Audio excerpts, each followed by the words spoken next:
জামাতি ইসলামী দীর্ঘদিন আমাদের সাথে আন্দোলন সংগ্রাম করেছে। তারা গণতন্ত্রের জন্য কৌশলগতভাবে তাদের সাথে আমাদের একটা ঐক্য ছিল।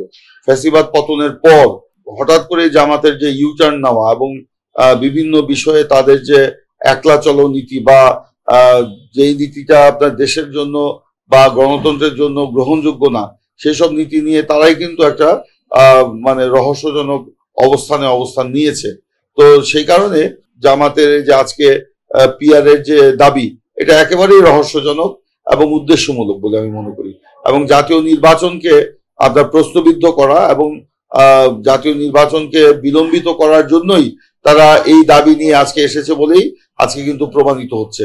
কারণ বাংলাদেশের রাজনীতিতে পিআর পদ্ধতিতে নির্বাচন, সেটা কিন্তু মানুষ আপনার কখনোই আগে মনে করে নাই।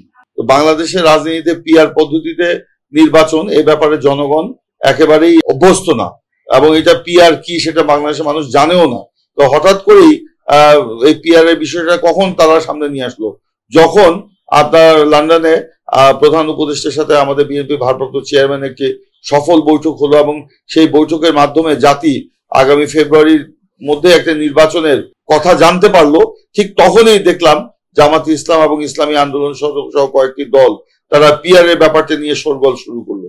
তাতে আমাদের মানে এটা মনে করতে কোনো দ্বিধা নেই যে নির্বাচনকে বাধাগ্রস্ত করা, বিলম্বিত করাই হচ্ছে তাদের উদ্দেশ্য।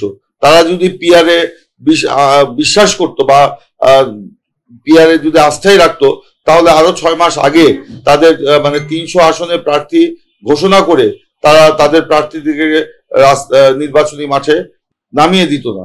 তো তারা পিআর এর দাবিতে তখনই তারা কিন্তু আন্দোলন করতো। আজকে তাদের প্রার্থীদেরকে নির্বাচনের মাঠে নামিয়ে দিয়ে ঢাকায় তারা পিআর এর জন্য আন্দোলন করছে এবং এটা একটা বিশৃঙ্খলা সৃষ্টির উদ্দেশ্যে করছে বলে আমাদের মনে হয়। আসলেই তারা নিজেরাও পিআর এর ব্যাপারে সিরিয়াস কিনা এই ব্যাপারে যথেষ্ট সন্দেহ রয়েছে।